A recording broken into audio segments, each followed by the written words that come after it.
ॐ सहनाववतु सहनौ भुनक्तु सह वीर्यं करवावहै तेजस्विनावधीतमस्तु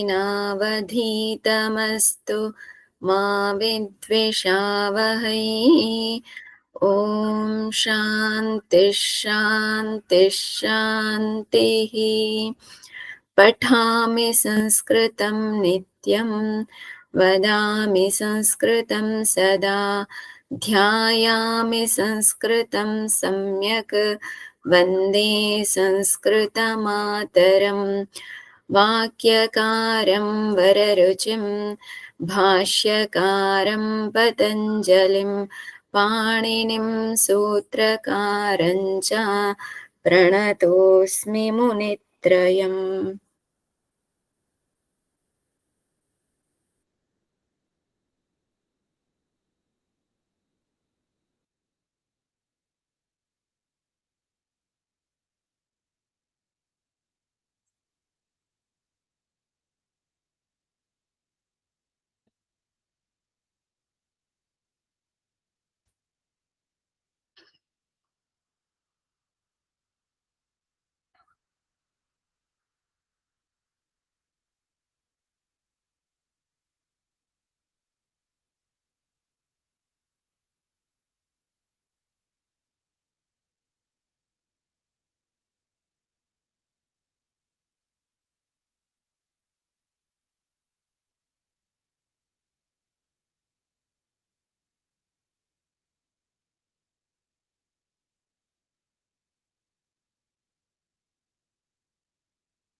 We are seeing fourth chapter.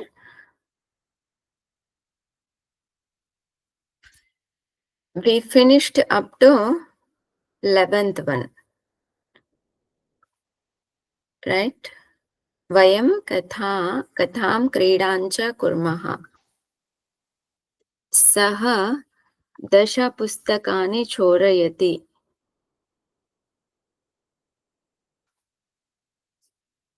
Okay, who wants to say? सः 10 पुस्तकानि चोरयति. सः 10 पुस्तकानि चोरयन्ति. Why?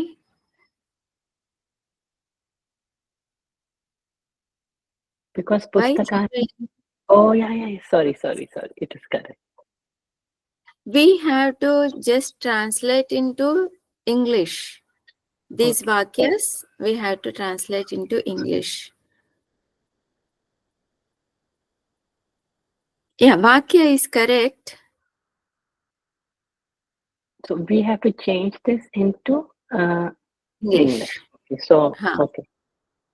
Yes. So he stole 10 books. Pustak. Chorayati is which lakara? Lat lakara. So he steals, or yeah, he is stealing. So he steals 10 books. Yes, he is stealing 10 books, or he steals 10 books, either way. In Sanskrit, there is no present continuous. So in simple present, present continuous, both are lat lakara alone. Next, Ishwaram chintayati. అతడు ఈశ్వరుని చింతిస్తున్నాడు. Here chinta means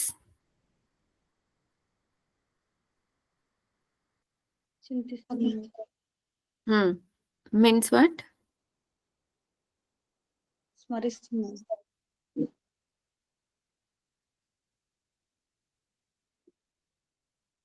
ఆలోచిస్తున్నాడు. ఆలోచన. Thinking. He is thinking about Ishvara. Pustakam phalancha staha. Here pustakam, phalam, both anuswara should be there. Staha, visarga should be there. Pustakam phalam cha staha. What is the vakya in English?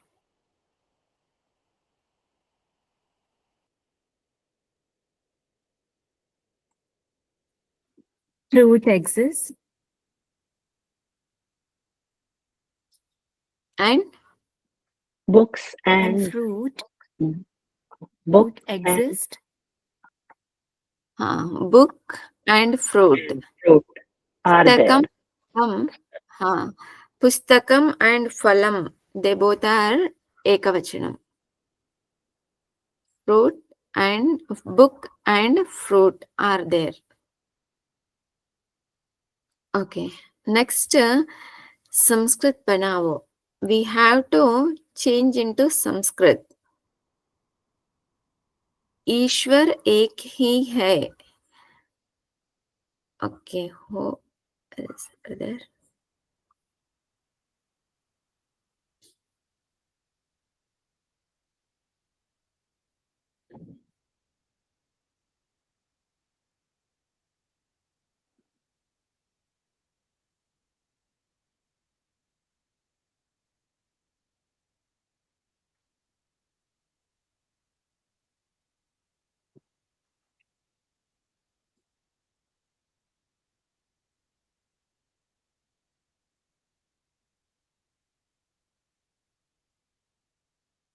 So Purna ji, if you log in with your phone, right, probably you'll be able to know who are all logged in. Okay. That way you can share just your entire laptop. Otherwise it mirrors.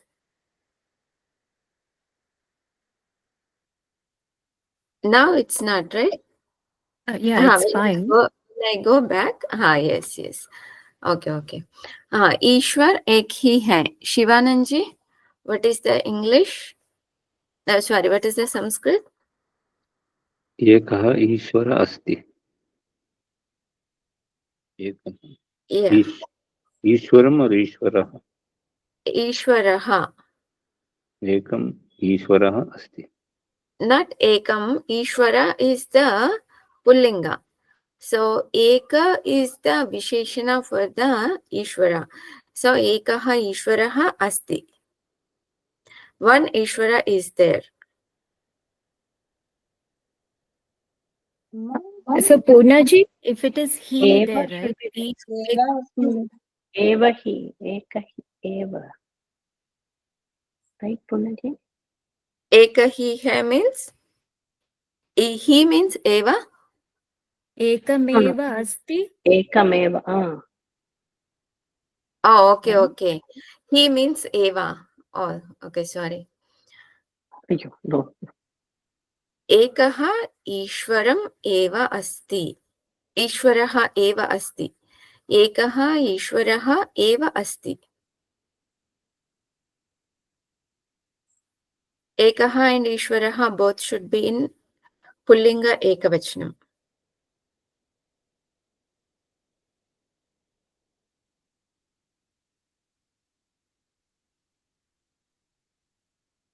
Okay, next.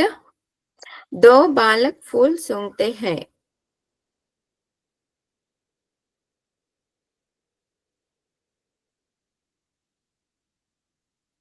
द्वौ बालकौ पुष्पं जिघ्रतः.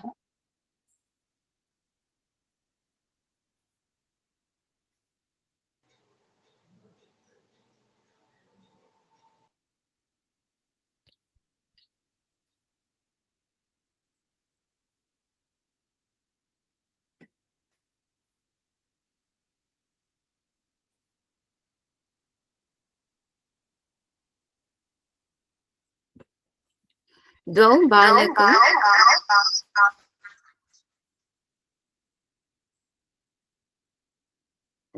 बालकौ पुष्पं जिघ्रतः. Yes. Third one. 3 Aadmi खाना खाते हैं. Kavya? Amma, त्रयः मनुष्याः भोजनं खादन्ति. नेक्स्ट जया 4 बालक क्रीड़ा करते हैं.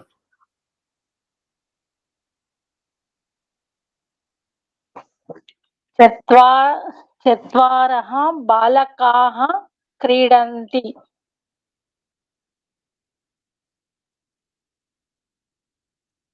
Again. चत्वारः बालकाः क्रीडन्ति. Yes. नेक्स्ट अपर्णा जी, वे 5 पुस्तकें चुराते हैं. ते 5 पुस्तकानि चोरयन्ति.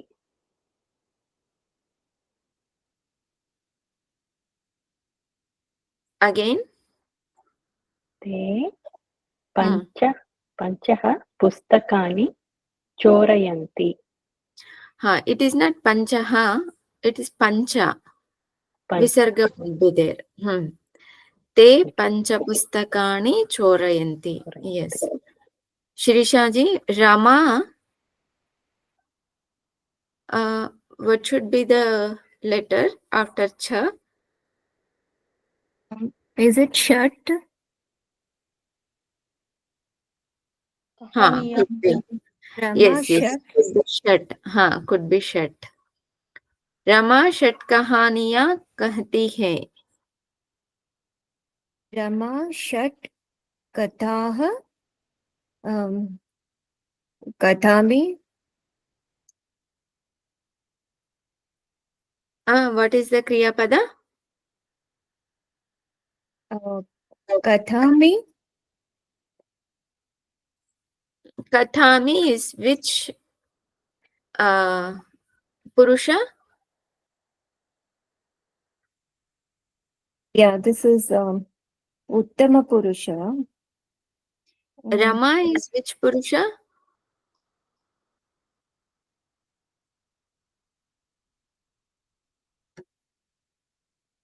Okay, Prathama. So Rama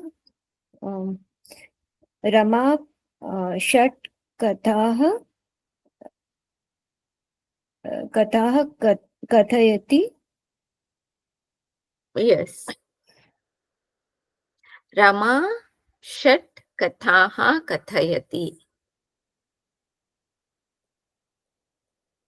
वे 7 बालक ईश्वर का चिंतन करते हैं. शिवानंद जी.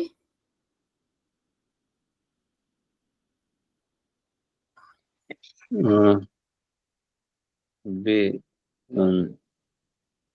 7 बालक ईश्वर का चिंतन करते हैं.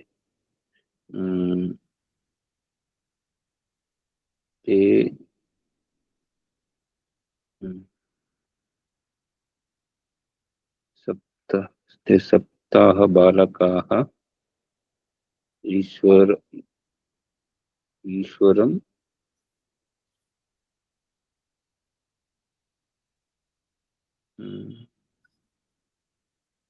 चिन्तयति. सप्त, what is the prathama bahuvachanam? सप्त प्रथम बहुवचनम. Saptan is the pratipadika. Sapta, there won't be any visarga. Prathama bahuvachanam. Te sapta balakaha. Here Ishwaram will become Dvitiya Vyakti, like karma. Yes. हाँ, ईश्वरम चिंतयन्ति. चिंतयन्ति, yes. हाँ, प्लूरल चिंतयन्ति. यहाँ 8 लताएं हैं. अनुषा. अत्र 8 लताः सन्ति. अत्र 8 लताः सन्ति. Okay, lataye. What is this? A ikara?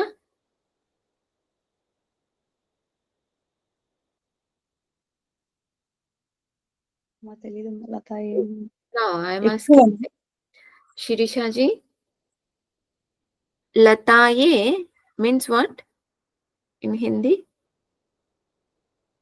It's plural only, right? Okay, indicating plural. Okay. Yeah.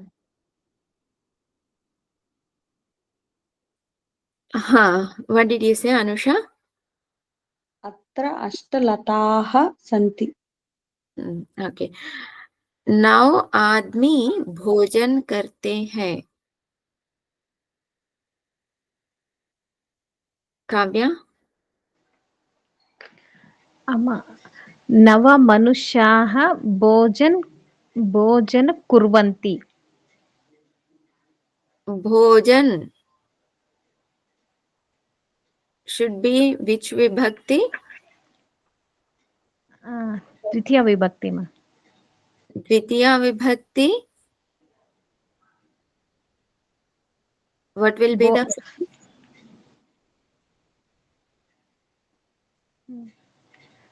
నవ మనుష్యాయ భోజనం వస్తుందమ్మా Hmm. భోజనం కుర్వంతి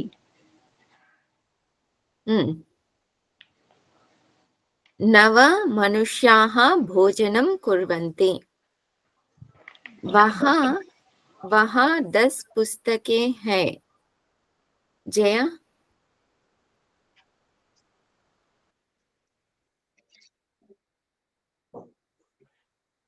इतः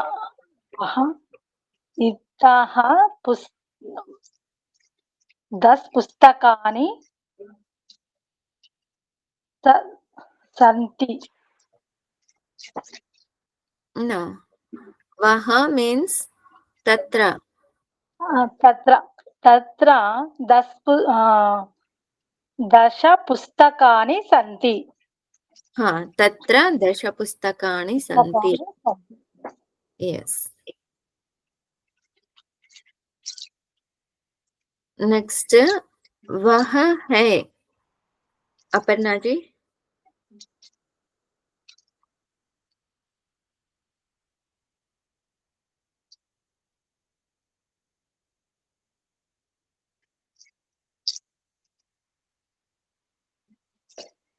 I did not unmute. Okay. सः अस्ति. सः अस्ति. Yes. शिरीषा जी, तू कैसे है?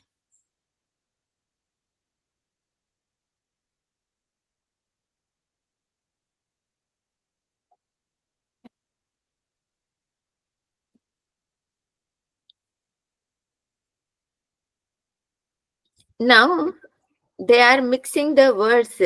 So far it was easy that when we are studying tat shabda, they have given the examples related to tat shabda alone. When we were studying yushmad shabda, they were giving only yushmad related examples. Now in this kha, they are including all the tat, yushmad, asmad, all. Tu kaise hai? Two will be two only, right? Two.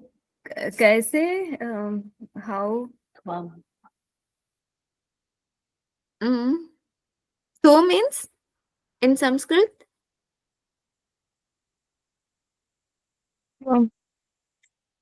Tvam. कैसे है means? कथम् अस्ति कथम् कथम्? त्वं कथम् अस्ति? How are you? अम्मा मैं अस्ति अस्ति अम्मा sorry, असि. त्वं कथम् असि? Yes, असि. मैं इस प्रकार खाता हूँ. शिवानंद जी?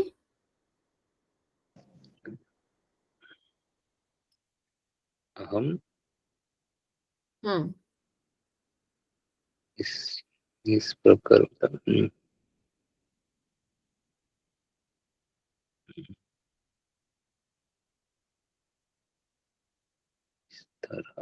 इस प्रकार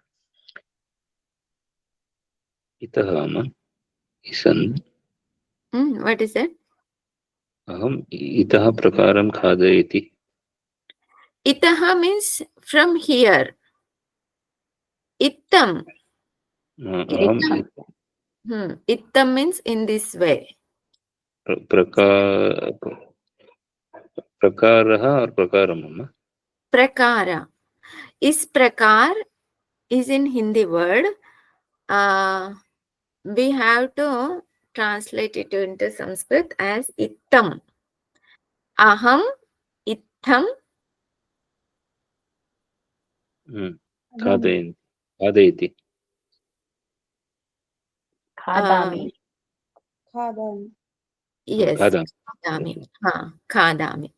This is not 10th conjugation. Khad dhatu is not 10th conjugation. It is vadigana only. If it is churadigana, then yakara will come. If it is vadigana, yakara won't come. So it is khadami. For prakara ittam actually. Is prakar means ittam. Okay. Ittam in this way. In English, in this way. Okay. In this way, I am eating. वह वैसे सोचना है. अनुषा. सः तथा किं चिन्तयति.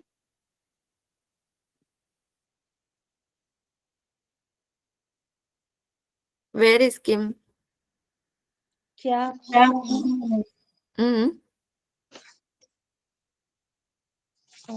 चिन्तयति. तथा चिन्तयति. सः तथा चिन्तयति. Yes. Next काव्या. जैसी कथा है वह वैसी ही कहता है.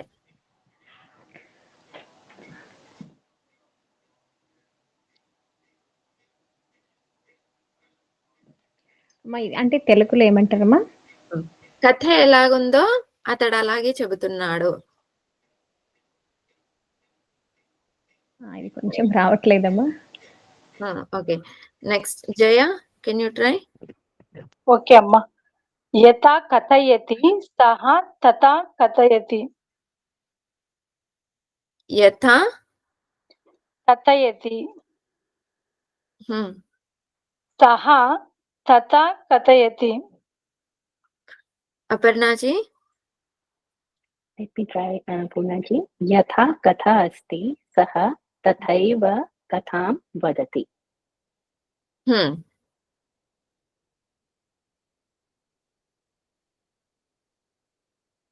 So katham is not required. Then saha Yatha tatha vadati. No. Katha is not required in this second sentence. Saha तथा एव kathayati. So Okay, in first so then sentence yatha katha asti saha tathaiva vadati. Remove katha.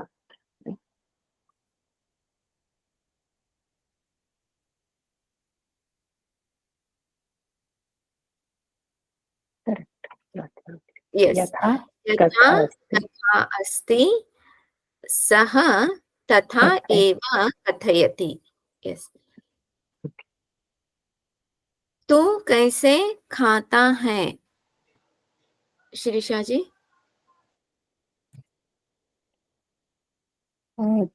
त्वं कथं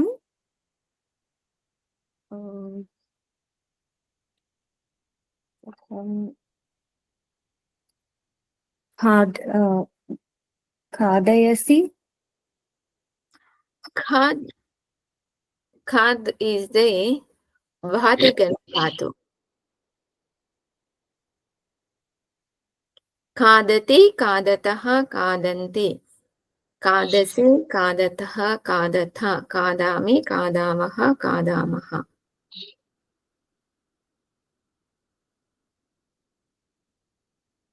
Tvam katham khadasi is the word or yes, खादसी. वे ऐसे सोचते हैं. शिवानंद जी. सः असः तौ ते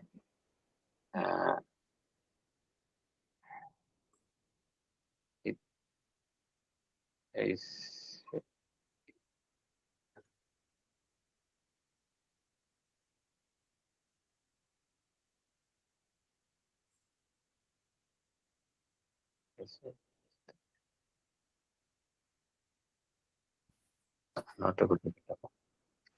इत्थम् ऐसे means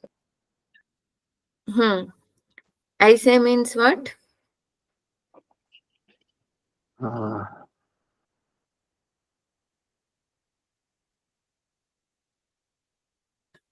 ऐसे इत्थमम् ऐसे okay. Itham, ऐसे. Okay, here it is given ऐसे. Earlier, what is the word? कैसे In Hindi, इस प्रकार. इस प्रकार, this word was not there in this. अम्मा कैसे అయితే कथमम्मा ऐसे అయితే इत्थम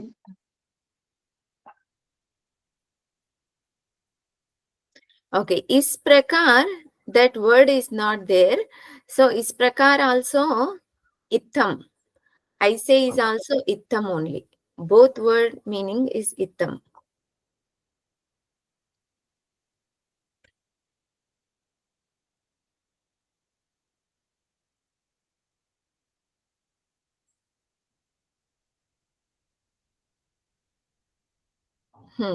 वे ऐसे सोचते हैं. What is the वाक्य?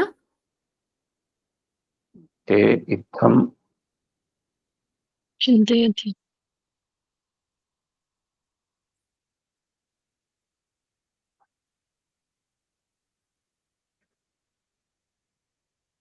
इत्थम.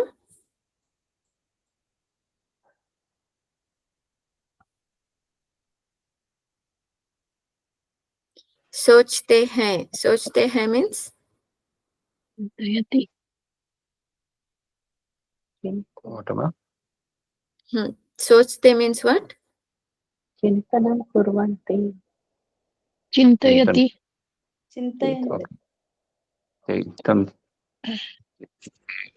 ते इत्थं चिन्तयन्ति. ते इत्थं चिन्तयन्ति. Yes. हम कथा कहते हैं. काव्या. आवां कथः कथयति.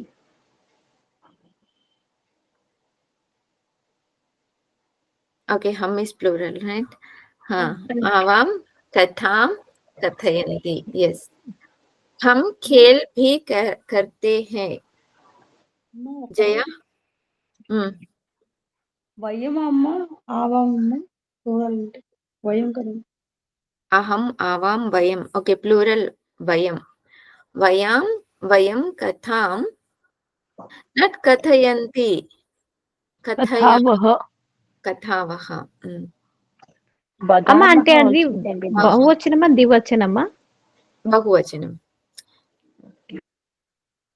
आवाम् अहम् आवां वयं कथां वयं कथां कथामः कथयामः. Plural वदामः also. कथयामः. वद धातु has not come, right? Okay. So why vad dhatu came? Vadamaha. Vad dhatu also came.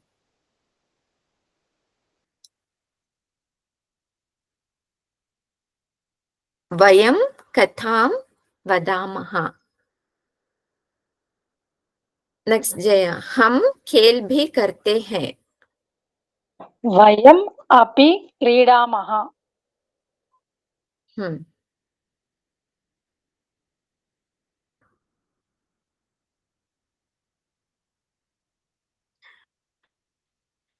Not क्रीडामः. वयं क्रीडाम् अपि.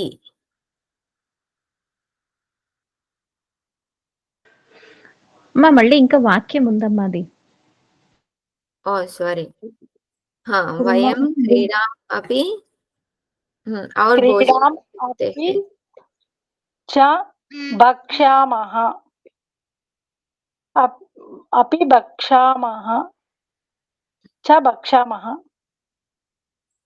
अपर्णा जी. वयं क्रीडामः, भोजनामः च कुर्वः. शिरीषा जी.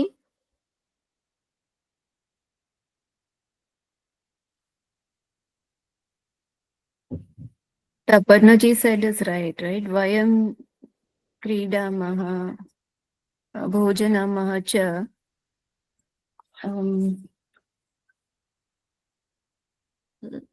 शिवानंद जी. वयं क्रीडां भोजनं कुर्मः. Can you repeat again? वयं क्रीडां भोजनं च कुर्मः.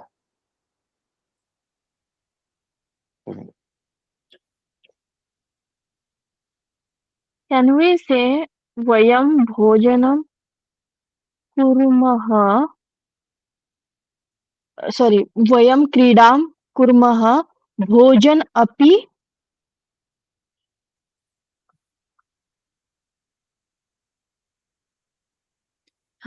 Avantika ji. Can you repeat again? Vayam kridam kurmaha bhojan api. Bhojanam api भोजनम् अपि. kurmaha. वयं क्रीडाम् अपि कुर्मः च कुर्मः भोजनम् अपि च कुर्मः. So this our is indicating cha. Cha means and. Our means and. Hum, vayam, khel. Khel is not the kriya pada here. Khel is the noun. Vayam kridam bhi api kurmaha. Bhojanam api cha kurmaha. So cha will come later. అమ్మా భోజనం తర్వాత అపి ఉంటుందమ్మా భోజనం చ కుర్మహ అమ్మ భోజనం అపి చ కుర్మః. అంటే భోజనం కర్తహ అని ఒకటే ఉంది కదమ్మా భోజనం కర్తహ అని ఒకటే ఉంది కదమ్మా అంటే ఔర్ భోజన కర్తహ అని ఒకటే ఉంది. You see this one. Phalam pushpam cha. This is the correct vakya. Cha should come at the end, not between two padas. When two shabdas are there, between two shabdas, cha should not come. Cha always should come at the end. Phalancha pushpam is ashuddha vakya. అమ్మా చాకాలి B వస్తుందా B వస్తుందా భోజనం బీచ అన్నారు కదమ్మా.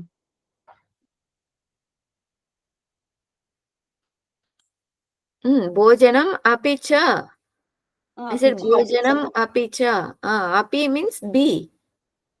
అంటే After that, the cha will come. What is your doubt? యాక్చువల్గా హమ్ ఖేల్ భీ కర్తే high ఉంది కదమ్మా అప్పుడు వయం క్రీడాం అపి అని చెప్పినాము తర్వాత ఔర్ భోజనం కర్తే హై అంటే కుర్మహ భోజనం చ కుర్మహ అంటే సరిపోదా భోజనం అపి చ కుర్మహ అనాలా doubt. B is also there. Read again. और भोजन भी करते हैं.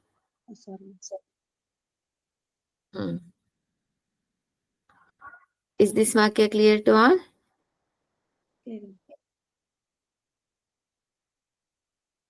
Okay, next. Okay, last vakya. Who can try? Who wants to try? I will try. Hmm. यूयं कथम् एव कुरुथ परन्तु ते चिन्त चिन्त चिन्त चिन्- चिन्ततः अपि. Repeat again. यूयं कथम् एव कुरुथ Katham. What is katham? हाँ कथं Katham means what? कथं Hmm? कथा అనుకున్నాను అది కథం Yes, katha is there. What is the katha? Which vibhakti you are saying for katha? What is the dvitiya vibhakti rupa for katha? కథం Katham. కథ Strilinga shabda. It is not pullinga shabda. It is strilinga shabda. Katha is strilinga shabda. Katham. Repeat again. యూయం కథాం ఏవ కురుథ పరంతు తే చింతయథ.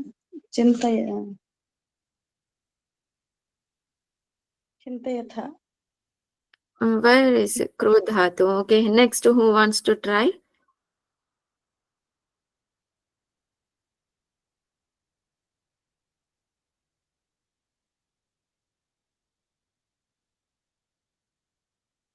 Anybody wants to try?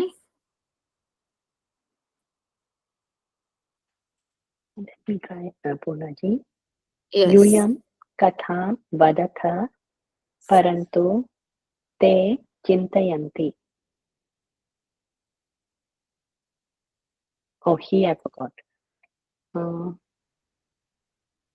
तुम सब ना.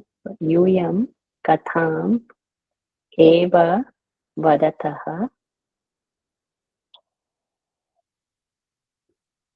परन्तु परन्तु ते चिन्तयन्ति अपि.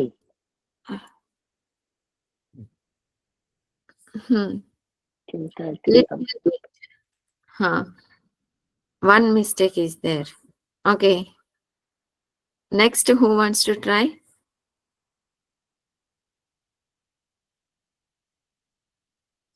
It is easy. Each word we have to see. That's all. Tum sab means what? यूयं Yum. यूयं Katha. Katha means कथां कथा मम katham. He means eva. Kahte ho. Kahte ho. If we take vad dhatu, which purusha it should be? Prathama purusha, madhyama purusha. మధ్యమ పురుష मध्यम బహువచనం. पुरुष. Madhyama Vadata. purusha bahuvachanam. What is the madhyama purusha bahuvachanam? వదథ वदथ Vadatha. Yuyam katham eva vadatha. Parantu te api chintayanti. Parantu te api chintayanti. Or chintayanti api. అమ్మ చింతయంతి ప్రథమ పురుష బహువచనం కదమ్మా చింతయంతి తే అంటే మధ్య పురుష చింతయథ Yes. చింతయథ Ve is the Prathama Purusha Bahuvachanam. Ve means. That's why Chintayanti Prathama Purusha Bahuvachanam. Ve means Bahuvachanam, right? Yes, Purnaji, base Bahuvachanam. Then it is Chintayanti is Bahuvachanam. वे चिन्तयन्ति अपि. అంటే ఇక్కడ Now, తే అనేది మధ్యమ పురుషే కదమ్మా. అదే మధ్యమ పురుషుల్లోకి వస్తుంది కదమ్మా. సారీ सः तौ ते. Sorry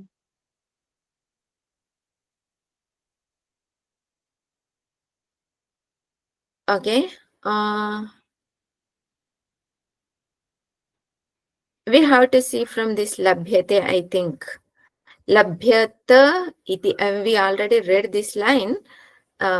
We did not see the sandhis.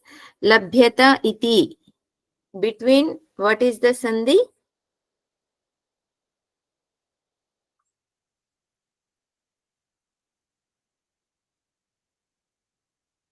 మా లోపశాఖ Labhyata iti. Between them, what is the sandhi? लभ्यते Mm-hmm. लभ्यते Labhyate. What is the sutra? कौपः शाकल्यस्य. Govindastam maham. How to split this?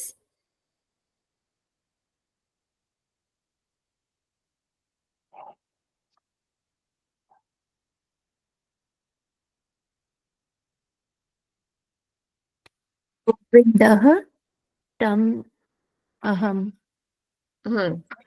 Govindaha. How visarga came? Janiyasya saha. Visarjaniyasya saha. This Govinda, Anuswara changed into Nakara. By which sutra?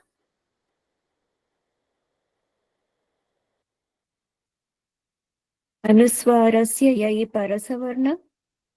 Yes. Tam aham. There is no sutra between tam and aham. It is just adding the consonant and vowel. But aham, should it be monuswaraha? Yes. Aham is monuswaraha.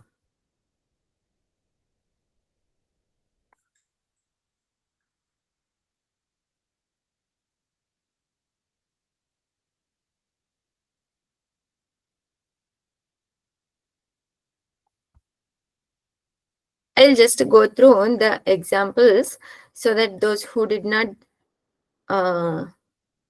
attend those classes, it may help for them. Lopaha shakalyasya. Avarnapurvayoh padantayoh yavayoh lopaha va ashipare. This is the optional.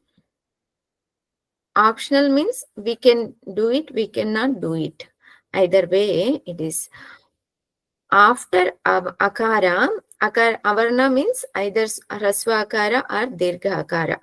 After akara, if there is padanta, yakara and vakara, if it is there, after that yakara or vakara, if there is ashvarna, ash pratyahara letter, then that yakara or vakara will get lopa. Here we see. Akara is there. After akara, this yakara and vakara are padanta. It should be padanta. Or we can say in this way, padanta yakara or vakara preceded by akara and followed by ash pratyahara, then that yakara and vakara will get lopa. Here vana iti is there. Vane iti. Van a iti. This ekara will change into aikara by echoya vayavaha. Then vanai, it becomes vanai. This yakara preceded by akara and followed by ash. Then that yakara will get lopa. Vana iti. or vana iti. If we don't do lopashakalyasya, then other form will become vana iti. So here we saw labhyata iti. Labhyata iti, this here there is yakara. Yakara preceded by akara and followed by ash pratyahara. Then that yakara gets lopa. Labhyate. Ekara will change into aikara by echoyavayavaha. That yakara gets lopa by lopa shakalyasya. This is enough. We'll see in next class. Om Purnamadaha Purnamidam Purnat Purnamudachyate Purnasya Purnamadaya Purnameva Vashishyate. Om Shanti Shanti Shanti. Harihi Om Shri Gurubhyo Namaha. Harihi Om. Hari Om.